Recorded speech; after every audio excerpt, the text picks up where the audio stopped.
大家平安。Salam Bapak Ibu. 今天我们要一起来诵读一处经文，在马可福音的第1章16到20节。 Kita akan baca nat yaitu dari Matius pasal 1. Markus pasal 1 ayat 16 sampai 17. 那我先用中文诵读，接下来把命用印尼文诵读。马可福音第1章16到17节，耶稣顺着加利利的海边走，看见西门和西门的兄弟安德烈在海里撒网，他们本是打鱼的。耶稣对他们说：“来，跟从我，我要叫你们得人如得鱼一样。” Ya, pasal ayat 16, ketika Yesus sedang berjalan menyusur danau Galilea, ia melihat Simon dan Andreas, saudara Simon. Mereka sedang menebarkan jala di danau, sebab mereka penjala ikan. Yesus berkata kepada mereka, "Mari, ikutlah aku dan kamu akan kujadikan penjala manusia." 那18到20节，他们就立刻舍了网，跟从了他。耶稣稍往前走，又见西庇太的儿子雅各和雅各的兄弟约翰在船上捕网。耶稣随即招呼他们，他们就把父亲西庇太和雇工人留在船上，跟从耶稣去了。 Ayat 18, lalu mereka pun segera meninggalkan jalannya dan mengikuti dia. Dan setelah Yesus meneruskan perjalanannya sedikit lagi, dilihatnya Yakobus, anak Zebedeus dan Yohanes saudaranya, sedang membereskan jala di dalam perahu. Yesus segera memanggil mereka dan mereka meninggalkan ayahnya Zebedeus di dalam perahu bersama orang-orang upahannya lalu mengikut dia. 主内蒙爱的弟兄姊妹们，今天我们要一起来学习一个主题：君王的召唤。 Hari ini kita akan mempelajari suatu tema yaitu panggilan dari Sang Raja. 那这不仅仅是加利利海滨的历史场景更是此时此刻临在你我生命当中的神圣邀约。 Jadi ini bukan hanya cerita di sejarah di Galilea, tapi juga panggilan yang kudus yang kita terima sebagai anak-anak Tuhan. 那君王的邀约的话，不仅是一种命令，更是一份恩典。 Jadi panggilan Sang Raja itu bukan hanya perintah, tapi juga suatu anugerah. 那这一召唤来自那位拥有至高权柄，却甘愿辅救卑微者的大君王。 Jadi panggilan ini adalah dari seorang Sang Raja yang akhirnya dia mau merendahkan diri untuk datang ke dunia ini. 那这一位君王就是耶稣基督， Dan Sang Raja ini adalah Yesus. 他的召唤从未停止，直到如今对你我依然有效。 Jadi panggilan ini bukan hanya berhenti, tapi terhadap kita semua sampai hari ini tetap berlaku. 正在敲打我们的心门，这个召唤一直有效。 Jadi panggilan ini terus mengetuk hati kita dan sampai saat ini masih terus bekerja.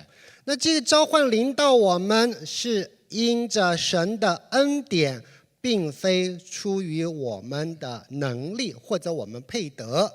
Jadi panggilan ini adalah karena anugerah, bukan karena kehebatan kita, bukan karena kita layak menerima. 正如神的话说：“我来本不是召义人，乃是召罪人。” Jadi seperti yang dikatakan dalam firman-Nya bahwa Dia datang untuk mencari orang yang berdosa, bukan orang yang benar. 所以今天我们要透过上面的经文来探索这份神圣邀约的意义，并且学习应该要如何去以信心回应。 Jadi kita akan pelajari makna dari panggilan ini dan juga bagaimana kita memberikan respon secara iman. 那首先，作为信徒的话，我们要知道，跟随耶稣不仅仅是听从建议， Jadi mengikut Tuhan itu bukan hanya mendengar suatu usulan, 而是被召唤去跟随一位君王。 jadi dipanggil untuk mengikuti seorang raja. 那在这里我们需要来看这一位君王耶稣啊，他到底是怎么样的一位君王？ Jadi kita lihat bagaimana Yesus sebagai seorang raja ini. 首先耶稣不仅仅是拥有至高权柄的领导者， Dia bukan hanya punya pemimpin yang memiliki kuasa tertinggi, 更是以自己的权柄为人类带来了救赎。 jadi dengan kuasanya dia memberikan kita keselamatan. 他的身份应验了旧约的预言， Dan juga statusnya itu adalah menggenapi nubuat dari perjanjian lama. 彰显在他赦罪的能力、十字架上的牺牲。 Dan juga kita lihat dari yaitu kuasa dia untuk mengampuni dan juga pengorbanan di atas kayu salib. 他复活得胜，以及在永恒的国度当中统治。 Dan dia juga bangkit menang atas maut dan dia di kerajaan dia pegang kuasa di dalam kerajaan kekal. 他的权柄超越一切，统管万有，并且赐下救赎的好消息。 Dan kuasanya melebihi segalanya dan dia juga memberikan berita akan keselamatan. 使凡信靠他的人脱离黑暗，进入光明。 Dan siapapun yang percaya dalam namanya akan lepas dari kegelapan dan masuk ke dalam terang. 那就是这一位君王是我们要跟随的。 Dan ini adalah sang raja yang kita mau ikuti. 那他要招谁呢？为什么要招这些人呢？ Dia akan memanggil siapa? Mengapa Yesus memanggil orang-orang ini? 在刚才所读的经文，我们看到耶稣亲身主动来到加利利的海边。 Jadi kalau nat yang kita baca, Tuhan Yesus dia atas keinginan dia sendiri dia datang ke pinggir danau Galilea. 按照他的旨意召唤、拣选门徒。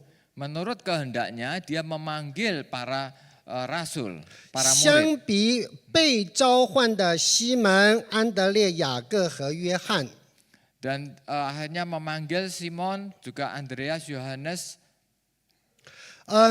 在当时的话，有很多人比西门他们更加有能、有力、有才干。 Dan waktu itu ada banyak orang lebih pandai, lebih punya talenta dibandingkan Simon. 但是很有意思，主耶稣却来招渔夫。 Tapi Tuhan Yesus malah mencari para nelayan ini. 所以在这里我们看到，这个召唤不是因着西门彼得他们很有能耐，而是因着上帝的恩典领导他们。 Jadi kita melihat panggilan ini bukan karena kemampuan dari Simon dan saudara-saudaranya, tapi karena anugerah Tuhan. 所以使徒保罗告诉我们说，神拣选了世上愚拙的，叫有智慧的羞愧。 Jadi firman Tuhan, Paulus menuliskan bahwa Tuhan memilih orang bodoh dipilih untuk memalukan orang-orang berhikmat di dunia. 所以我们看到这是恩典。 Jadi ini adalah anugerah. 那君王的召唤，它包含了哪几个内容呢？ Jadi panggilan Tuhan itu meliputi, panggilan sang raja meliputi apa saja. 那这里说得很清楚，两个部分，来跟从我这里跟从主耶稣。那第二个方面的话，就是得人如得鱼。 Dan pertama adalah datang ikutlah aku. Yang kedua adalah kujadikan engkau sebagai penjala manusia. 那首先我们来看，来跟从耶稣。 Datang dan ikutlah aku. 那君王呼召我们去跟从他，要求是完全的委身与牺牲。 Jadi Tuhan Yesus memanggil kita untuk mengikuti Dia dengan kita harus pasrah, berserah total dan berkorban. 包括舍己、背十字架，及时的跟随他。 Jadi dan juga memikul salib kita, kemudian juga menyalibkan diri kita sendiri dan mengikut Dia. 那第二个方面的话，就是跟从的这个实践，体现在有效的去效法耶稣基督的谦卑，他的服侍，他的祷告和他灵性的操练与传道的见证方面。 Jadi bagaimana kita mewujudkan semuanya, yaitu dengan 他的谦卑、服侍、祷告。 Jadi pertama merendahkan hati, kemudian juga melayani dia dan juga berdoa. 灵性的操练和传道的见证。 Dan pelatihan rohani dan juga kesaksian. 那跟从他的结果就是得着永恒的生命，那脱离黑暗，进入真理之光。 Dan kemudian hasilnya adalah kita bisa meninggalkan kegelapan, masuk ke dalam terang dan mendapatkan hidup kekal. 那并且在教会的共同体当中经历圣徒的相通，最终参与到末世的盼望。 Dan kemudian bersama dengan umat percaya kita menjalani hidup yang bersekutu dan juga berharap akan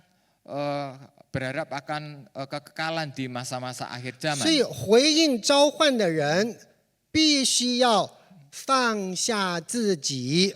Jadi kalau kita mau merespon panggilan Tuhan, kita harus mengosongkan diri. 走上通向救赎与丰盛的生命道路。 Dan juga harus berjalan dalam hidup yang berkelimpahan, yaitu hidup yang kekal ini. 那第二个方面就是要得人如得鱼。 Yang kedua adalah menjadi penjala manusia. 那得人如得鱼体现了救赎的翻转与身份的转换。 Dan ini mewujudkan peralihan status dari Tuhan Yesus. 那渔夫他以前是打鱼作为他的生计，现在他成了带领人归主、出死入生的这个传扬福音的人。 Jadi kalau dulu mereka menjadi nelayan, sekarang mereka menjadi pemenang penjangkau jiwa, membawa jiwa dari kegelapan menuju ke terang. 换句话说，他们成了福音的使者。 Dan mereka menjadi utusan dari Injil. 那在这个世俗的这个职业呢，被赋予了属灵的意义。 Dan banyak juga dalam kehidupan profesi kita itu akhirnya melupakan rohani. 那成为了基督的执事和神奥秘式的管家。 Maksudnya adalah dalam kehidupan profesional kita harus memberikan arti rohani sehingga akhirnya kita bisa memikul salib dan memberitakan Injil. 所以这个使命的话，它是包含有救赎性、群体性并且以果效还有丰盛性体现出来的。 Jadi akhirnya dari panggilan ini mewujudkan banyak hal seperti hasil, kemudian juga keselamatan dan lain-lainnya.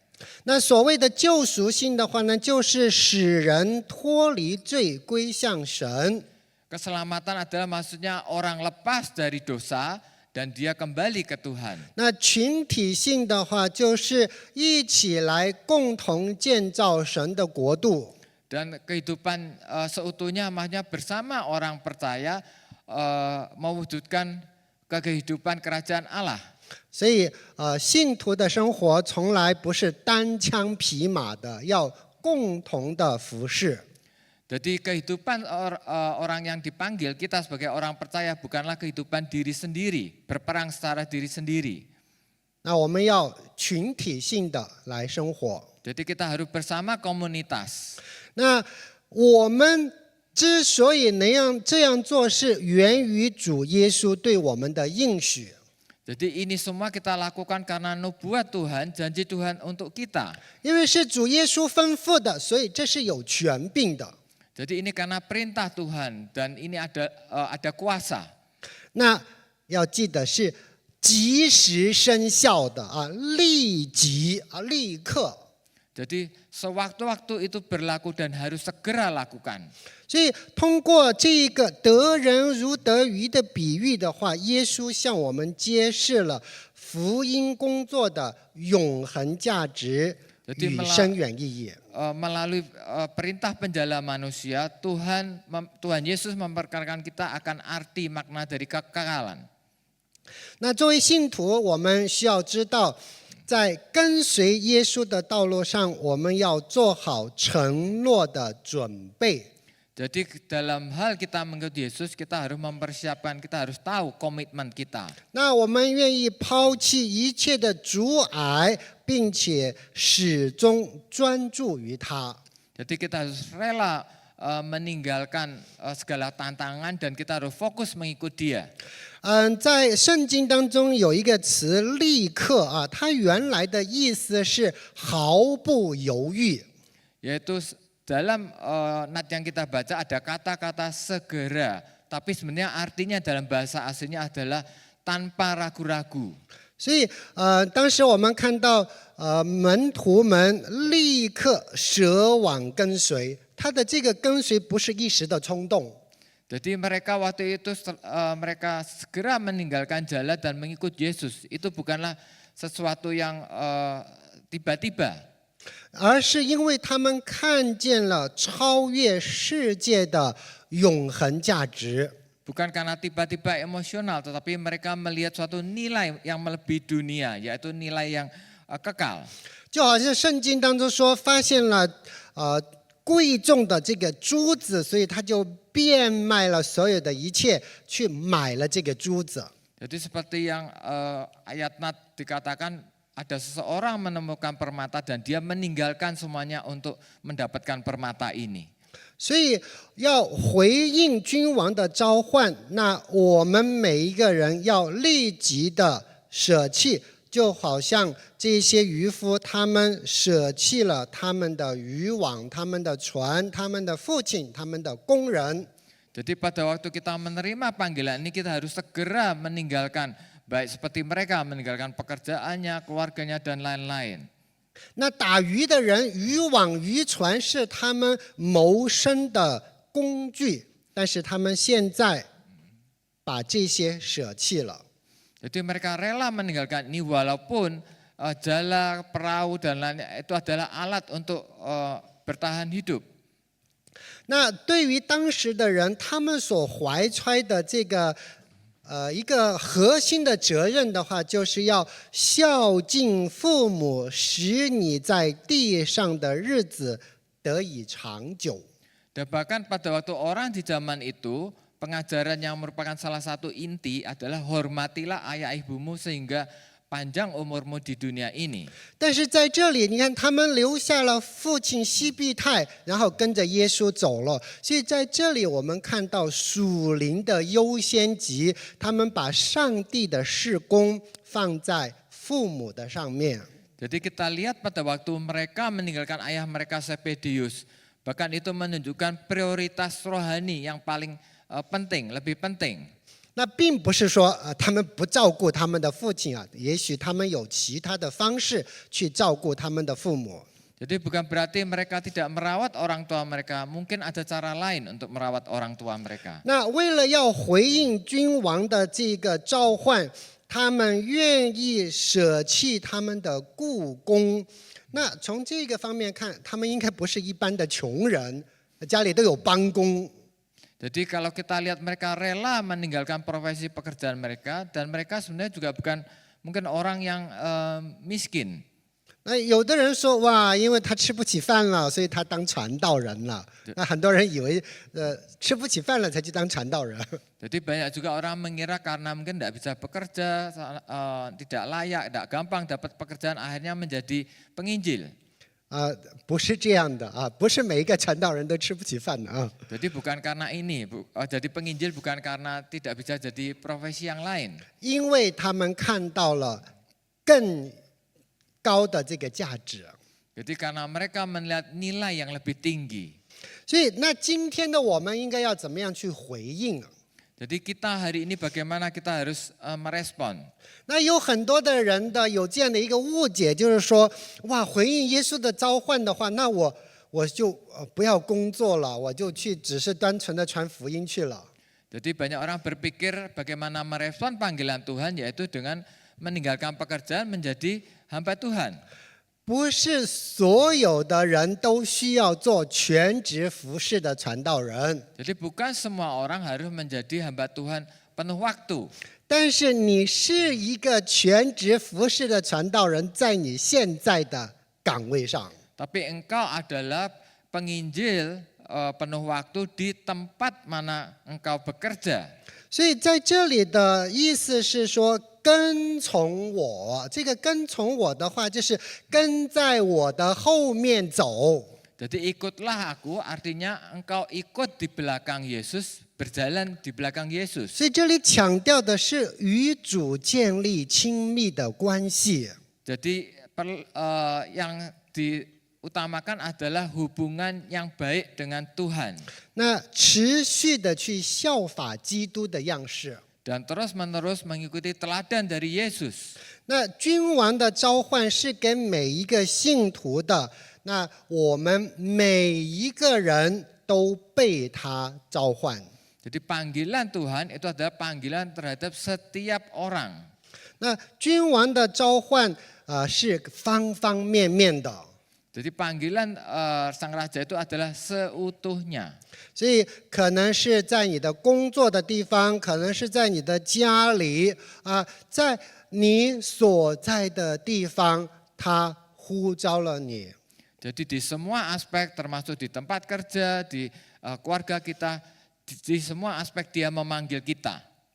所以我们现今的我们要怎么样去专注这一个主耶稣的这个呼召要怎么样去专注呢？ Jadi di saat ini bagaimana kita fokus terhadap panggilan ini? 首先的话，要把上帝放在首位， Jadi pertama adalah meletakkan Tuhan di prioritas tertinggi. 依靠圣灵的力量和支持， Jadi mengandalkan pertolongan dari Roh Kudus dan dukungan dari Roh Kudus 活出信仰的实际行动。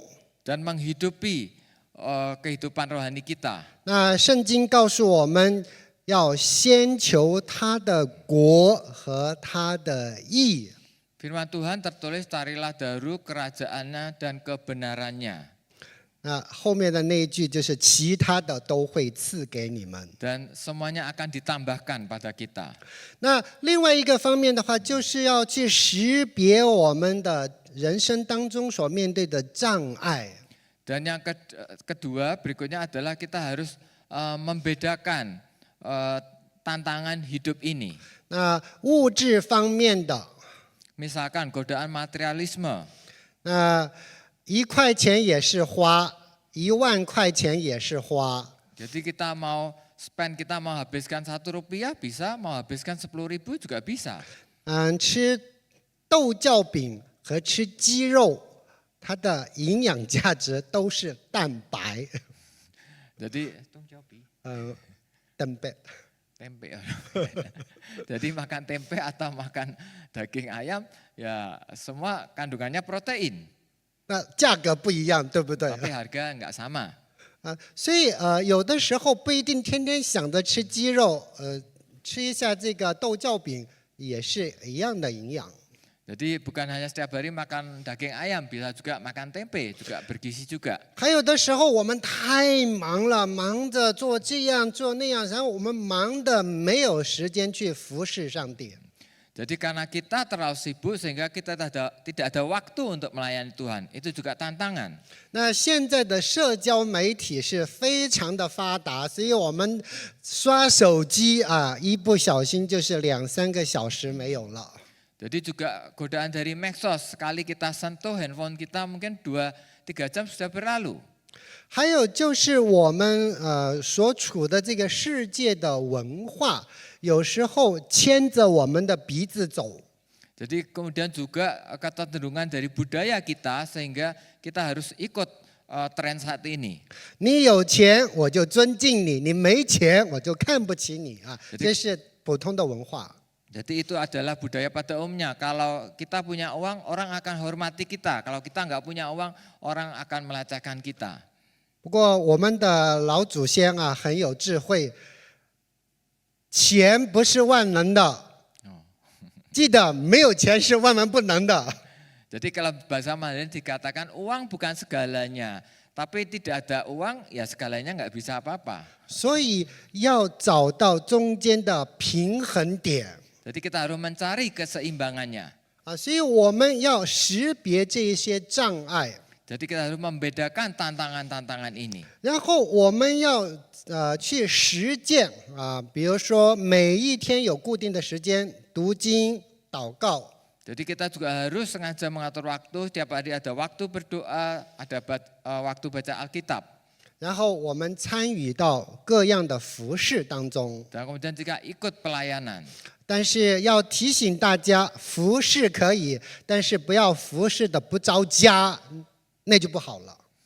Jadi jangan sampai pelayanan lupa rumah, lupa keluarga.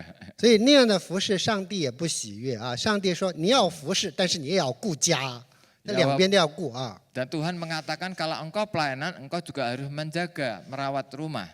所以我们在当今的社会专注于基督的话，就是首先把神放在首位，第二的识别障碍，第三的话要有实际的行动。 Jadi untuk kita merespon panggilan Tuhan di saat ini, pertama kita harus 把神放在首位， jadi menaruh Tuhan di prioritas paling tinggi. 要 Yang 识 kedua 别 harus 障碍， membedakan tantangan yang ada. 然 Yang 后要有 ketiga 实际的行动。 dan kemudian melakukan tindakan yang nyata. 所以我们这样才能够全然的聚焦在主耶稣的身上。 Jadi dengan demikian kita semua akan berserah total pada Tuhan. 最后我们要知道，就是跟随的道路是继续前进，就是一直的跟随啊，永不回头的跟随。 Jadi kalau kita mengikut Tuhan, merespon panggilan Tuhan, kita harus terus maju, tidak boleh kembali. 这是一条持续跟随的道路， Jadi ini ada jalan yang terus-menerus maju. 所以愿意付出代价。 Jadi kita harus berani bayar harga. 那愿意付出代价，是因为我们知道在前面的将来要得到的永恒的荣耀。 Kita berani harga karena kita tahu di depan kita akan mendapatkan nilai kekekalan. 所以我们的盼望是现在得到一部分，将来得到全部。 Jadi pengharapan kita adalah saat ini kita mendapatkan bagian kecil, tapi bagian yang total sempurna itu nanti di kemudian hari. 所以就平常我们讲的就是以灵为灵， Jadi already but not yet。 ya sudah, tetapi belum selesai. 就是得到了，但是呢还没有，就是完全，要到最后与他相见的时候才彻底的完全。 Jadi kita sudah mulai menanamkan nilai-nilai hidup kekal, tapi nanti tunggu kita bertemu dengan Tuhan, kita akan mendapatkan seluruhnya. 所以我们的盼望是在天家。 Jadi pengharapan kita adalah di kerajaan surga. 那请大家记住啊，跟随主耶稣的道路，他有给我们应许的。 Jadi Tuhan, kita mengikut Tuhan, Tuhan memberikan janji pada kita.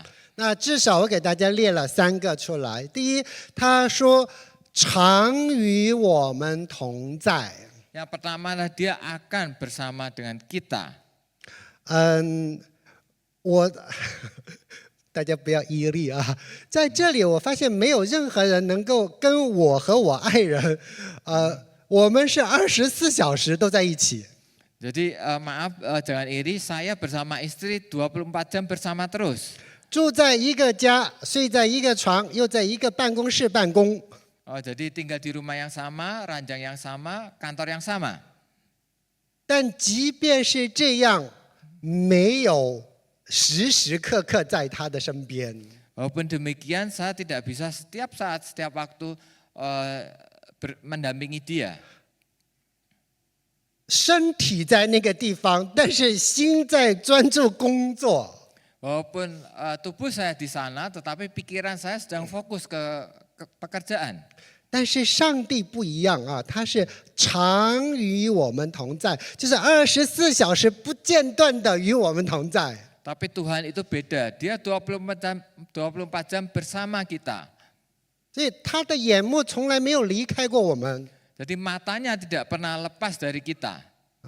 那第二个方面的话，就是他应许要供应我们的需用。 Yang kedua, dia berjanji akan memelihara kita, kebutuhan kita. 所以记得，你服侍上帝一定不会饿肚子。 Jadi kalau kita harus ingat, apabila kita melayani Tuhan, kita tidak mungkin akan kelaparan. 那只是吃的，这个质量，按照这个世界上来讲，可能有一些不一样。 Kemudian orang dunia memandang kita, apa yang kita makan itu agak beda. 那可能有的时候要吃豆角饼，有的时候吃鸡肉， Nah, kemudian kita makan tempe, kemudian juga makan daging ayam. 但从来没有饿肚子，对吧？ Tapi kan tidak pernah kelaparan. 所以上帝他会供应我们的需用。 Jadi Tuhan akan menyediakan kebutuhan kita. 那他也应许把生命的冠冕赐给我们作为奖赏。